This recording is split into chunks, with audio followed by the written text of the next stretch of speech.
from an outdoor hunting website that had a creepy experiences thread.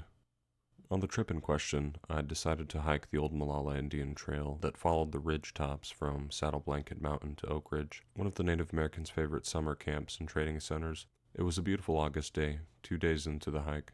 I expected to be gone about 2 weeks, when literally out of the blue, the most terrifying thing that ever happened to me in my life occurred.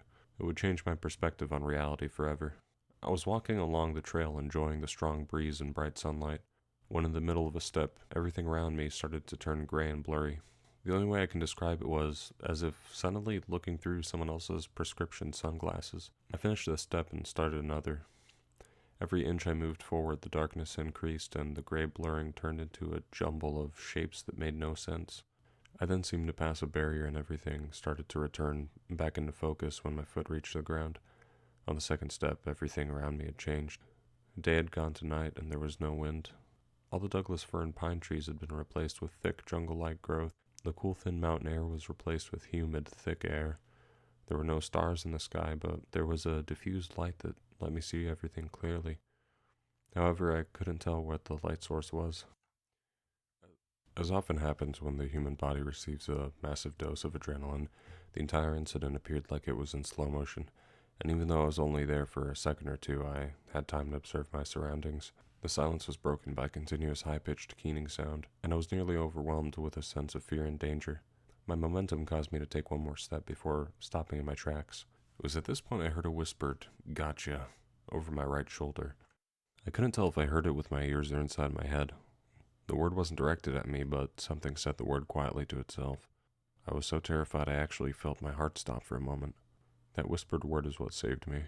I opened my mouth and gasped in a huge gush of thick air and recoiled backward into the same footsteps I'd entered wherever I was with. As I threw myself backward, I looked over my right shoulder.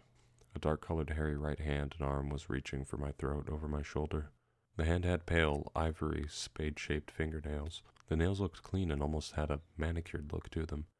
The thumb was placed lower towards the wrist on the hand than a human's is. Both hand and arm were thin and powerful looking, and both were covered with thick, coarse black hair.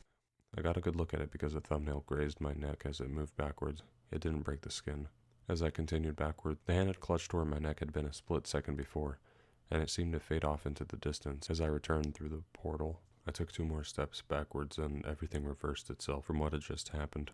The world around me became lighter, the fir and pines gradually came back into view, and by the 3rd step I was back on Saddle Blanket Mountain.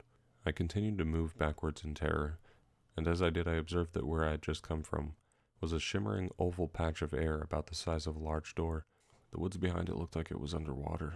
By the 5th backward step, the shimmering area seemed to just evaporate and everything was back to normal. By then my lungs had nearly burst from the volume of air I had inhaled during the huge gasp I had just taken. My body felt like it was on fire from the adrenaline surge. I spun around and ran back down the trail as fast as my legs could carry me, and I didn't stop until I reached my truck. It was nearly 2 days getting to that place and about 3 hours getting back. On the way home I was absolutely horrified at the thought of what would happen if I were to drive my truck into something like that. It had been a trap, pure and simple. Whatever it was that tried to kill me had somehow kept a portal hidden from me on the way in, and I didn't actually see it until I was back out again. I had terrible nightmares about it for years and still haven't come to grips with what happened. My fingers are trembling and the hair is standing on the nape of my neck as I write this. Severely shaken, I've read everything I could get my hands on about people who have mysteriously disappeared throughout history, and discovered several instances where people have vanished in plain sight of others. The quantum physics people have a theory about parallel universes. They just might be right. Edit. Since I originally wrote this, report 9202 from Sutter County, California was submitted to the BFRO. The person who submitted the report drew a picture of the creature that he saw in a tree. The right hand in the picture is exactly the same as the one I saw. Note the thumb placement, and the forearm of the left arm is exactly like the one of the creature that attacked me. Somebody responded with, "Any way you could post a pic from that thread? Very cool story though, really lines up with my own theories." OP responded with, "There was no picture, the thread was over 100 pages long, but it was an older forum style that didn't have support for pics. Here's the thread, damn good read. Here's the pic the passage refers to. It's hosted on a different website, not the actual thread."